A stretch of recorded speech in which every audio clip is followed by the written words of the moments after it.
അപ്പൊ നമ്മൾ ഇന്ന് നമ്മുടെ പ്ലാവിൽ നിന്ന് ചക്ക ഉണ്ടായിട്ടുണ്ട്. അപ്പൊ നമ്മൾ ചക്ക മുറിച്ച് എടുക്കാൻ പോവാണേ. അപ്പൊ നമുക്ക് പോവാം.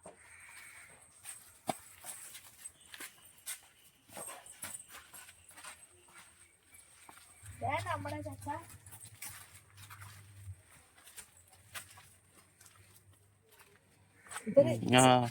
ചെറുതായിരുന്നേ. വലിയ ചക്ക നമ്മൾ നേരത്തെ മുറിച്ച് വേവിച്ചായിരുന്നു. അപ്പൊ ദേ നമ്മുടെ രണ്ടാമത്തെ ചക്കയാണിത്. അപ്പൊ നമുക്കിത് എടുക്കാം. അത് മറ്റേ മുറിയാതെ എടുക്കണേ. മീനാച്ചിയും കൂടെ പിടിച്ചോ, ചക്കപ്പ പിടിച്ചോളൂ. മറ്റേതും താഴോട്ട് പോരുതേ. പിടിച്ചോ പിടിച്ചോ പിടിച്ചോ പിടിച്ചു. നമ്മള് വേവിക്കാൻ പോവാണേ. കണ്ടോ, അത്ര വലിയ ചക്കയാണ്. നല്ല വെയിറ്റ് ഉണ്ട്. അങ്ങോട്ട് കൊണ്ടുവെക്കാവേ.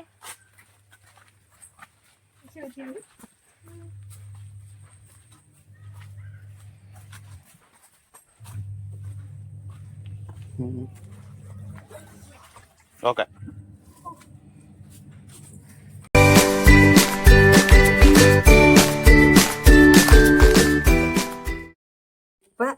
ചക്ക വേവിക്കാൻ വേണ്ടിട്ട് നമ്മളിത് ചക്കയെല്ലാം ഇതുപോലെ ചെറുതായിട്ട് അരിഞ്ഞെടുത്തിട്ടുണ്ട്. ഇനി നമുക്ക് അതിന് വേണ്ട അരപ്പൊന്ന് റെഡിയാക്കി എടുക്കാം.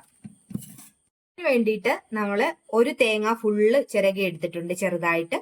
ഒരു സ്പൂണ് മഞ്ഞൾപ്പൊടി ഇട്ടിട്ടുണ്ട്. 3 ഇത് പച്ച കുരുമുളക് എടുത്തിട്ടുണ്ട്. പിന്നെ ഒരു 2-3 അല്ലി വെളുത്തുള്ളി, ചുവന്നുള്ളി, ഒരൽപ്പം നല്ല ജീരകം, പിന്നെ ഉപ്പ്. ഇത്രയും ചേർത്ത് നമുക്കൊന്ന് അരച്ചെടുക്കാം. പച്ചമുളകും കൂടി ചേർക്കണം ഇതിന്റെ കൂട്ടത്തില്. നമ്മളതെല്ലാം കൂടി നന്നായിട്ട് അരച്ചെടുത്തിട്ടുണ്ട്. അത് നമ്മൾ ഇതിന്റെ അകത്തോട്ട് ചേർക്കുവാണ്.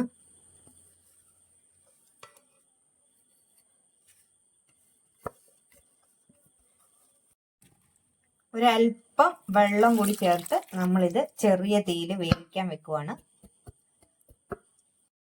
അപ്പതേ നമ്മുടെ ചക്ക വേവിച്ചത് റെഡി ആയിട്ടുണ്ട്. കണ്ടോ, ആവിയെല്ലാം കേറി നല്ലവണ്ണം ആയിട്ടുണ്ട്.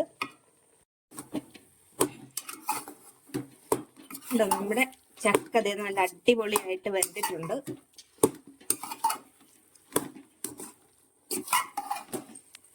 നമുക്ക് കുറച്ച് കടുക് കൂടി താളിച്ചൊഴിച്ചെന്നാല്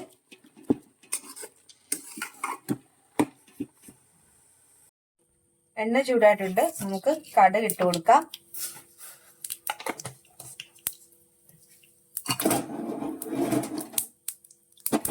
ഇത് നന്നായിട്ട് പൊട്ട് നമ്മൾ അതിലേക്ക് ഉണക്കമുളകും അതുപോലെ തന്നെ ഉള്ളി ഇടുവാണ്. പിന്നെ നമ്മള് നമ്മുടെ കറിവേപ്പിലയും കൂടി ചേർക്കുക. നന്നായിട്ട് പൊട്ടി വരുമ്പോഴേക്കും നമുക്ക് അതിലേക്ക് ഒഴിച്ചു കൊടുക്കാം.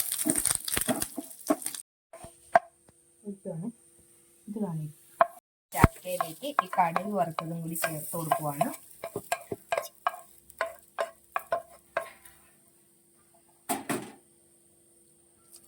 ഇത് നന്നായിട്ട് നമുക്ക് യോജിപ്പിക്കാം.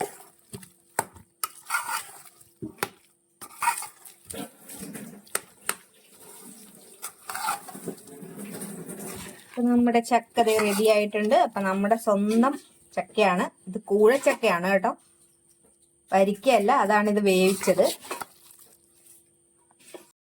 അപ്പൊ ഈ വീഡിയോ ഇഷ്ടമായെങ്കിൽ ലൈക്ക് ചെയ്യുക, ഷെയർ ചെയ്യുക, അതുപോലെ തന്നെ സബ്സ്ക്രൈബും കൂടി ചെയ്യുക. അടുത്തൊരു വീഡിയോയുമായി വീണ്ടും കാണാം.